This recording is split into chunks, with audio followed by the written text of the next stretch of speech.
Земля стоит на 3 черепахах. Дождь появляется, потому что небо плачет, а Зевс бросает молнии, когда мы совершаем какой-то грех. Доброе утро, YouTube. Знаешь, иногда такие дни, когда тебе просто хочется поговорить. И так совпало, что сегодня именно он. Тема, которую я хочу обсудить, это Бог.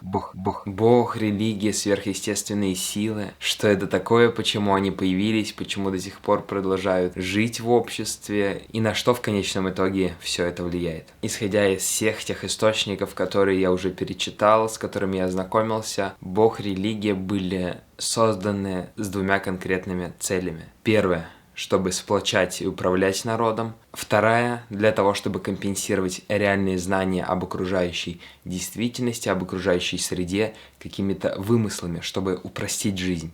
Как раз таки в связи с этим была связана одна из грандиознейших научных революций. И связана как раз таки с минимизацией влияния религии на науку. Почему? Потому что люди перестали бояться, что они чего-то не знают, люди перестали бояться задавать вопросы, а откуда это взялось, а почему планета круглая, а почему это вертится, а есть ли где-то рай. Они начали действовать, они начали разрабатывать определенные научные средства, методы для того, чтобы познать этот ответ, для того, чтобы выяснить правду, вместо того, чтобы просто-напросто отвертеться и сказать: Земля стоит на 3 черепахах, дождь появляется, потому что небо плачет, а Зевс бросает молнии, когда мы совершаем какой-то грех. А теперь давайте немножко подробнее про воссоединение людей и управление ими. Звучит странным, что люди могут воевать из-за религии, могут создавать крестовые походы, как это было полвека назад, век назад. Но сейчас мы практически то же самое можем видеть по новостям. То есть наиболее консервативные народы, которые до сих пор продолжают придерживаться строгих религиозных заветов, правил, они воюют ради религии, они воюют ради Бога. Понятно, что уж верхушки общества не такие уж легкомысленные, и для них эти войны — это экономические плюсы, это определенные политические профициты. Но большая часть народа, который остается безграмотным, который остается верующим, он легко подавляем, им легко манипулировать, именно поэтому так происходит, и, честно говоря, ужасно. Прошу прощения, это не ужасно, это есть, и мы не должны приписывать этому какие-то оценочные суждения, мы должны это замечать и пытаться изменять в лучшую сторону. Если еще больше про управление, то это те же самые религиозные мифы, которые говорят: вот мы пошли от единого, там, скажем, пророка, и наш народ — это его воплощение, мы должны продолжать его культуру, должны продолжать его какие-то идеи и нечто в этом духе. Да, тебе приятно чувствовать себя частью чего-то высшего, частью чего-то общего, потому что это наши социальные потребности — быть единым с обществом. У нас так уже на генетическом уровне сложилось, когда мы жили в племенах. И, скажем так, когда нас изгоняли, мы просто-напросто умирали. Поэтому пребывание в обществе для нас наравне с какими-то базовыми принципами по выживанию. Также с помощью религии было легко контролировать людей, было легко манипулировать ими. Потому что реально, когда ты не знаешь, от чего идет дождь, от чего случаются плохие вещи в жизни, от чего случается убийство, тебе думается, это грехи, это бесы, это дьяволы. И когда тебе говорят свыше: да, ты попадешь в ад, ты, разумеется, стремишься придерживаться тех правил, которые навязывает тебе общество. Они придумывают рамки конкретной морали, они придумывают определенное право и пытаются это увековечить, чтобы что? Чтобы, опять-таки, верхушка общества управляла тобой, чтобы твой мозг был податлив, чтобы ты не задавал какие-то дополнительные вопросы. И это реально облегчает жизнь, когда, скажем так, люди просто-напросто живут, выполняют определенную функцию в обществе, которая им задана свыше, и у них не возникает никаких вопросов, они хорошие налогоплательщики, они хорошие семьянины, они делают все идеально по указке. А что еще нужно обществу? Но если признаться, меня больше волнует другая проблема, связанная с религией, которая снимает с нас ответственность, которая делает нас случайными фигурами этой жизни, которая делает нас лишними какими-то атрибутами, которые появились здесь. Непонятно зачем, хотя и так непонятно, зачем мы появились, но все же. Что я имею в виду? Я имею в виду проявление нашей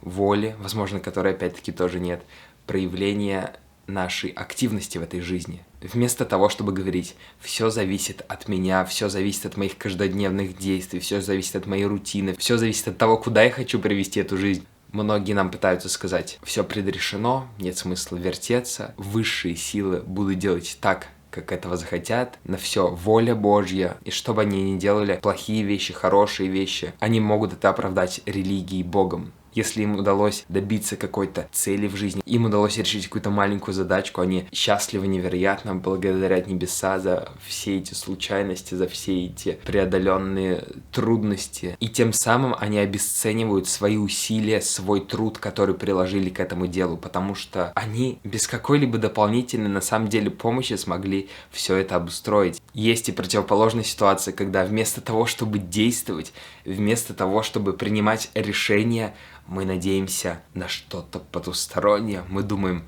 я буду сидеть, ждать, я буду читать молитвы, я буду придумывать какие-либо заклинания для того, чтобы это случилось со мной. Я хочу больше денег, пожалуйста, помоги мне, я хочу быть счастливым, я хочу быть... Я не знаю, что угодно можно говорить, чего угодно можно просить, но если ты не начнешь действовать реально, если ты не начнешь изменять свою жизнь вокруг себя, если ты не начнешь изменять жизнь вокруг своих близких людей, если ты не начнешь принимать никакие действия в реальной действительности, твои слова останутся на уровне слов. И не надо винить кого-то, кто находится вверху. Причем, знаешь, так интересно, а где вверху? Во-первых, Земля крутится, во-вторых, за облаками космос. Космос еще обширнее, и до кого ты пытаешься донести свои мысли? Именно поэтому около 5 лет назад я осознал, что не могу больше оставаться религиозным. Что я под этим понимаю? В детстве я был крещен, я носил крестик, я даже читал иногда молитвы, что-то вроде «Отче наш», потому что я думал, это поможет мне сдать экзамены, это поможет мне в сложных ситуациях. Но однажды я наткнулся на книгу «Свобода от известного», где говорилось: все вот эти выдумки, все вот эти иллюзии, они лишь отягощают жизнь какими-то атрибутами, какими-то дополнительными мыслями ни о чем. На самом деле все гораздо проще, и ты видишь, что любой результат зависит от твоих действий. Ты копаешь, у тебя появляется яма. Ты работаешь, у тебя появляются деньги. Ты следуешь своей мечте, ты счастлив. Здесь никаких нет секретов, но люди, не знаю, люди почему-то боятся воспринимать все так просто. Они усложняют, они хотят верить, что нет, как возможно я делаю, у меня получается. Нет, мне нужна поддержка свыше. Несмотря на то, что я не верю в конкретного Бога и не преследую какие-то определенные религиозные стандарты, у меня внутри ощущение, что нас всех, людей на планете, я не имею в виду сейчас какой-то конкретный народ, какой-то конкретный город, какую-то конкретную нацию, я имею в виду всех людей на планете, вне зависимости от языка, цвета кожи, каких-то предрассудков, чего угодно, объединяет какая-то общая энергия. Мне сложно описать ее словами. Глобальная энергия, которой мы все связаны. Возможно, это и есть жизнь вот эта, с которой мы все соприкасаемся. Она просто есть, она объединяет, но не дает нам ни плюсов никаких, ни минусов. Она не создана для конкретной цели, чтобы управлять нами. Она не создана для конкретной цели, чтобы помогать нам. Она существует, и в этом заключается ее сущность, я не знаю.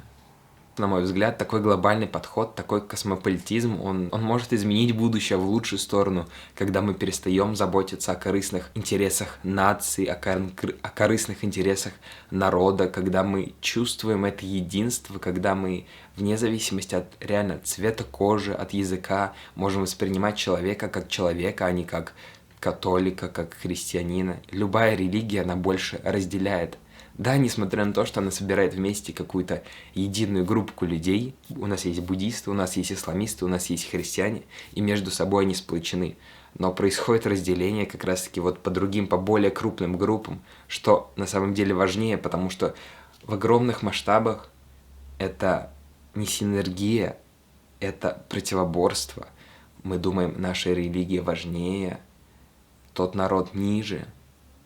Мы разделяем, когда происходит разделение, происходит отторжение, происходит сравнение, происходит ухудшение ситуации, как мне кажется. Я не знаю, это опять-таки все мое субъективное мнение, и кто-то сейчас смотрит, целует свой крестик, я не знаю, или говорит: Господи, прости за то, что я это смотрю, или пойду сделаю помаз, Аллах увидит, что я ем. Просто задавай вопросы. Чем больше ты задаешь себе вопросов, тем больше ты начинаешь понимать и тебе хочется искать ответов, тебе хочется искать не правду, но хотя бы двигаться в этом направлении, понимать, где мифы, где навязки какие-то обществом, зачем они нужны, как это на тебя влияет, как это влияет на твою жизнь. Я не хочу зависеть от каких-то внешних обстоятельств, я не хочу зависеть от каких-то историй, от каких-то мифов. Именно поэтому я принял решение, что моя жизнь будет такой, какой хочу видеть ее я. Не кто-то другой, не мое окружение, пусть даже не близкие родственники, а то, как ощущаю это я внутри. Вне зависимости от какой-то выдуманной кары, вне зависимости от какого-то покаяния, я буду действовать согласно своим убеждениям, я буду действовать согласно, возможно, они опять-таки ложные, но я хочу находить такие пути развития, которые помогают развиваться мне и преображать мир вокруг. А для этого тебе не нужна помощь свыше, тебе нужно делать то, чем ты горишь, делать то, что ты чувствуешь внутри себя. Если ты хочешь стать инженером, иди, будь инженером. Не надо слушать своих родителей и идти в юристы. Не надо обманывать себя. Если ты хочешь жениться на мусульманке, женись на мусульманке. Если ты хочешь есть мясо, а ты исламист, не ешь свинину. Очень тяжелая тема, очень интересная тема. И я невероятно рад, что наконец-таки высказался на нее. Да, получилось неструктурированно, да, получилось сумбурно снова. Но я отвел свои эмоции и выразил только то, что действительно основано на определенных фактах, связано с определенной историей и не завязано на каких-то убеждениях. Именно поэтому я желаю тебе очистить свой взгляд и шагнуть в этот мир без каких-либо масок, без каких-либо розовых очков, без каких-либо предубеждений,